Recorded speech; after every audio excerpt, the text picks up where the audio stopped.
প্রতিশ্রুতি রক্ষা করতে বাধ্য করবে এই মায়েরা দিদিরা। আগামী 11 জানুয়ারি আসছে দিন, বঞ্চিত শিক্ষক শিক্ষা কর্মীদের আত্মমর্যাদা ফেরতের দিন।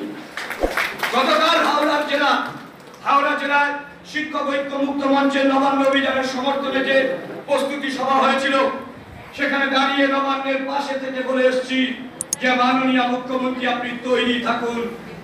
হরিয়ানা যে কৃষকরা আন্দোলন করছে, যেটা ইতিহাস তৈরি পথে, আজকেরও তারা সারা দিন সারা রাত দিল্লিকে অবরুদ্ধ করেছে। যে আন্দোলনের চাপে স্বরাষ্ট্রমন্ত্রী তথা অমিত শাহের মতো দম্ভিক একজন নেতা এবং মোদীর মতো স্বৈরাচারী নেতাও তাকে আলোচনা করতে বাধ্য করেছে। সেই রকম আন্দোলন হবে আগামী 11 জানুয়ারি। দিল্লিতে কৃষক আন্দোলন, বাংলায় শিক্ষক আন্দোলন, পথ দেখাবে বঞ্চিত শিক্ষক শিক্ষা। আপনাদের বলি যে নিশ্চিতভাবে যত দিন যাচ্ছে শিক্ষক ঐক্য মুক্ত মঞ্চের বলিষ্ঠ নেতৃত্ব এবং আপনাদের বঞ্চনাকে ঐক্যবদ্ধ করে আমার মায়ের দিদিদের আশীর্বাদ নিয়ে আজকের এই মঞ্চ থেকে 100% বলছি যে নিশ্চিতভাবে যে সমস্ত সংগঠনের দাবি আদায় হবে আগামী 11 জানুয়ারি এই আন্দোলনের মধ্যে। কারণ আমরা কোনো রাজনৈতিক নেতা নয় যে আপনাদের ভোট নেওয়ার জন্য মিথ্যে প্রতিশ্রুতি দেব। আমরা কেবলমাত্র একজন সাথী, আপনাদের আদরের ভাই। তাই নেতাজি সুভাষচন্দ্র বসু বলেছে যে তোমরা আমাকে রক্ত দাও, আমি তোমাদের স্বাধীনতা দেব।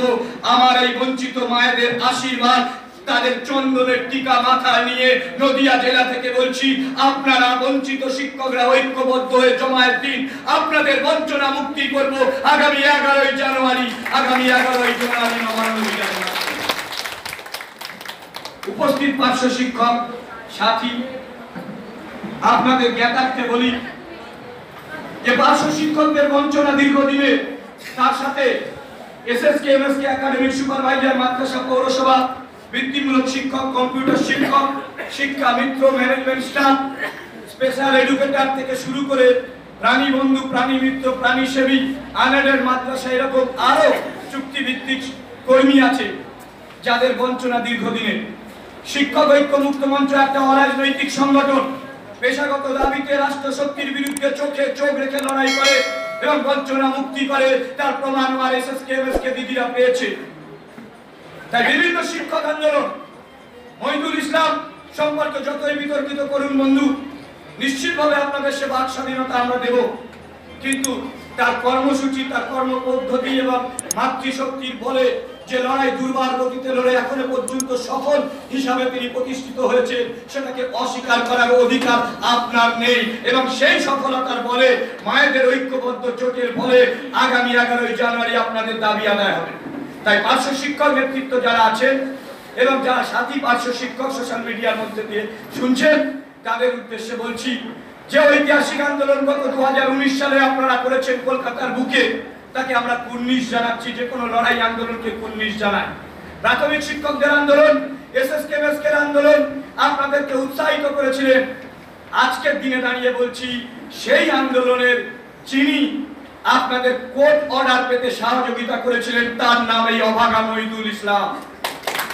আর যখন বিভিন্ন বঞ্চনার বিরুদ্ধে বিভিন্ন গণ আন্দোলনে যখন আপনাদের ভাই যুক্ত হয়, তেমনি পার্শ্ব শিক্ষকদের দাবির একজন সাথী হিসাবে সেই আন্দোলনে যুক্ত হয়েছিলাম। কিন্তু সেই আন্দোলনে যুক্ত হওয়ার পরের দিন আমার বিরুদ্ধে সোশ্যাল মিডিয়ায় রটিয়ে দিল যে পার্শ্ব শিক্ষকদের আন্দোলন থেকে আপনার এই ভাইকে গলা ধাক্কা দিয়ে বের করে দিল। আমি তো অবাক হয়ে গেলাম যে এরকম কোনো ঘটনা ঘটেনি, অথচ একদল পরিকল্পিতভাবে বলল যে মহিদুল ইসলামকে গলা ধাক্কা দিয়ে বের করলো।